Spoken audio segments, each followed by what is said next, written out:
Okay, everyone, I want to run something past you that I just noticed rereading the Percy Jackson series for like the sixth time, and this never came across my mind, but I have to talk about it because it's insanely weird. Well, it's not really that weird exactly, but it's crazy. So we all know that demigods get dreams and visions and stuff usually when they're sleeping. In fact, it's kind of exclusively when they're sleeping. Like, it doesn't really happen during the day at all, unless they're sleeping during the day. But when they get dreams, they often dream of real life scenarios that are happening elsewhere, right?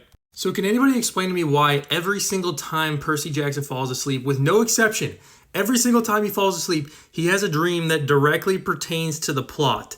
And it's for plot advancement every single time. Every single time. Like, he falls asleep, boom, he gets a dream of Luke. Like, how is Luke doing something that's pertinent to the plot right when Percy is sleeping?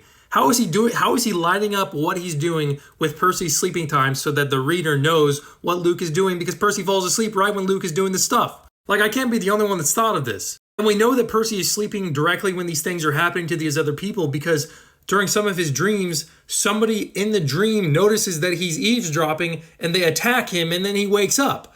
Like, how can that happen if it's not real time?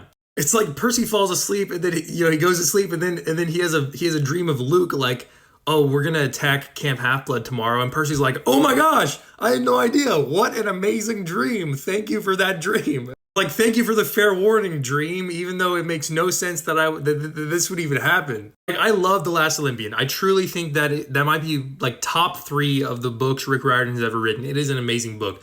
But in that book, Percy has a dream of Kronos saying that he's going to unleash like one of his pets. I don't know if that's the exact words, but he says he's going to unleash one of his pets in Percy's dream, and then Percy wakes up, he hears like a roar, and that's when the Draken comes and attacks.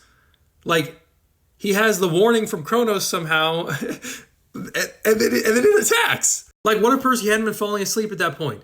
The Draken just would have attacked, and it would have been fine. Like, it would have attacked, and they would have fought it, but Percy wouldn't have known about it in advance. It wouldn't have mattered. Like, Percy knowing about it in advance in that scenario didn't help anything, because he wasn't even able to warn anybody about it in advance, because he didn't know exactly what it was. Then, of course, we have the classic example of the Battle of the Labyrinth, where he's actually not dreaming of other scenarios of real people doing stuff in real time, but he's dreaming of the past and Daedalus in the labyrinth. And once again, he's having just these weird dreams that advance the plot somehow, but they just don't make any sense. Like, from a story standpoint, why would Percy be getting these dreams? Is somebody controlling his dreams to give him visions of Daedalus in the labyrinth because that applies to his current scenario, exploring the labyrinth? Like, who's giving him these dreams? I don't know, man. Maybe I'm going too far on this. You can let me know what you think in the comment section, but it's pretty weird. Also, I just realized I think I had the beauty filter on for this whole video, so okay.